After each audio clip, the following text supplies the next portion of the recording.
All right, recording my quick post-read thoughts of The Gunslinger by Stephen King. Just got done reading this one because I decided that I'm going to read through all the way through The Dark Tower because I've never done that before, and I'm still on my quest of reading all of King's books. So it's what, 8 books, 7 in the main series plus like a tie-in, so 8 books in total. So I'm excited to go through them. I read The Gunslinger. It was actually one of the first King books I read, probably like 10-ish years ago. I have no idea why I chose to read it, other than just randomly picking it up, because I knew about the series The Dark Tower, how long and involved it is as a series, and I had no intention of going all the way through it. So I really have no idea why I picked it up and read it. But it was maybe like somewhere between like the 3rd and 5th King book that I read. And I really had no attachment to it after I read it. I just remember thinking like this was pretty average at best and felt very far off from the other books that I read from King. And on kind of like my running list where I leave a ranking of all the books I've read by him, it's been towards the bottom. And at the time it was at the very bottom for a bit. It's definitely not anymore. I feel pretty similar about it than after I did when I read it the first time. I think that it's just, I don't know, it's something about it just doesn't really click with me. I think that it's like the story as a whole is pretty average. And I've heard from other people in reviews of the book that have read, and of The Dark Tower as a whole, that it basically serves as like a prologue to the story, that things really kick into gear and kick up in quality starting with book 2. And I feel like, just, based on my second time reading this, that's right. What I think the book does well is I do think it's a good introduction to the world. I think it shows King as being, again, very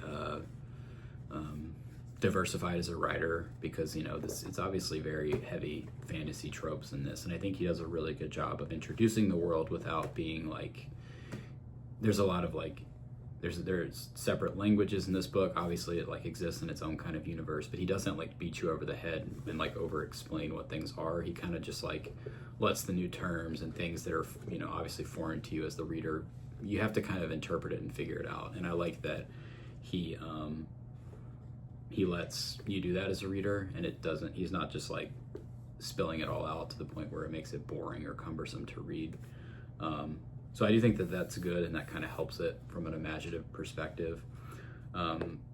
There's certain sections in the book that I really, really like. I liked I guess it was like a major flashback that was like a big chunk of the book in the town of Tull, where the big battle sequence kind of unfolds.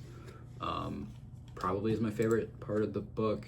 I loved how all that goes down. I think it's very well written, and I think it's just like the most interesting thing that happens, like from one scene from start to finish, even though it's a very extended scene. I really like that, and I really like the ending, but then everything else I kind of really don't care for a whole lot. I think there's something about the way that he uses flashback in this book so heavily, where I like a lot of the things that happen in the flashbacks, but it kind of pulls you out of the tension is just off to me, where the gunslinger's on this journey. He ultimately will meet Jake pretty early on, but then he kind of keeps pulling back to these other stories. And so it's like I'm simultaneously wanting to know what's happening in the main line and where they're going to end up, and then getting pulled back to this other story, which maybe in some cases I really like them, like the scene at Tull, which I appreciated. Some of the other ones I didn't care as much, and so I was like, can we just get back to the main kind of story to see what's going to happen? So I feel like there's some tension there that didn't exactly work overly well. But still, I think there's good moments both in like the main quest section and the flashbacks. Just the combination of the two doesn't work, in my opinion, all the time. I guess the chapter that I don't know if I want to say I like it the most, but the slow mutant section where they're kind of going underneath like that tunnel and they get into like a rail car, and then there's the fight against the slow mutants. I really liked that section, and I thought it was like the best tension that was built overall, just kind of not knowing what was going to happen. And then they come across the Man in Black, like, you know, right in front of their faces for the first time. And obviously the Gunslinger's decision and what happens to Jake, I think, is very very important and very, from what I've heard, big for where the story goes from here. But in this book too, it's pretty impactful with kind of like how it builds up to it. And then I think like the best writing in the book is in the last chapter, where instead of it being like a traditional battle to end the book, it's just a conversation between the Gunslinger and the Man in Black. And the Man in Black is kind of spelling out to the Gunslinger just how big this universe is and how small he is in comparison to it. And I like that the Gunslinger is just overwhelmed because he is like singularly focused on this one task, and he is so committed to it.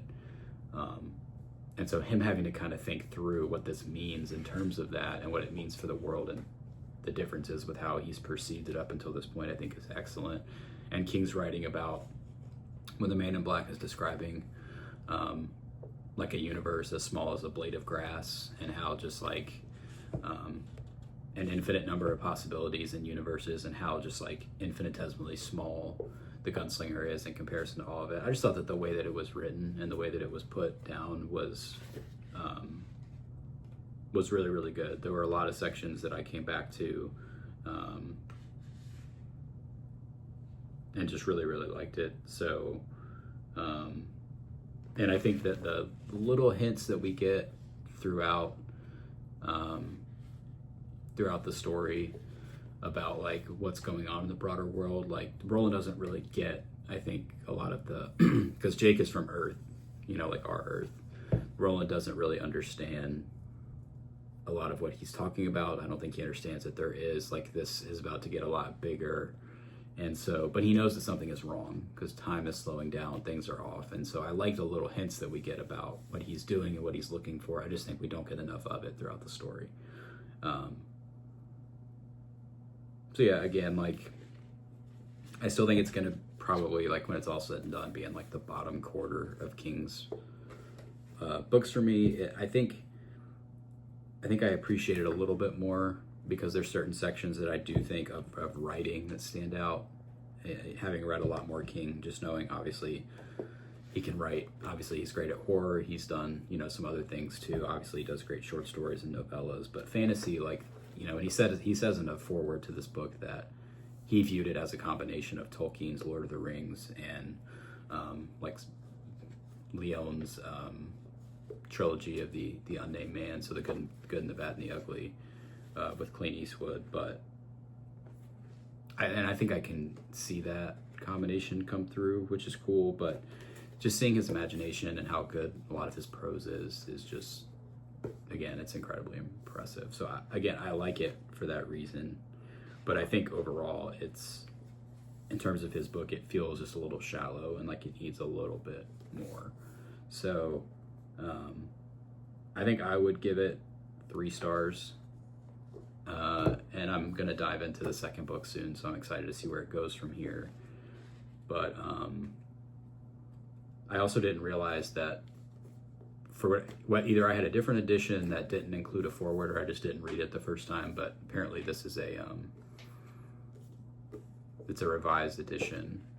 And so I read that this time, which is apparently different from how the original used to be. I've never read the original to my knowledge, so I don't know the differences really, but I think it's interesting that King would go back, because he did write this very early on and kind of update some things. So yeah, for what it's worth, that's my thoughts. I want to continue to think on it because, again, there's some cool moments, there's some cool things that are presented, but I just don't think it gives you really enough. I think it's going to seem like it needs that second book to really push the series into gear. This is nothing more than kind of a very, very brief introduction. So that's my thoughts. 3 stars. We'll see what we think about book 2.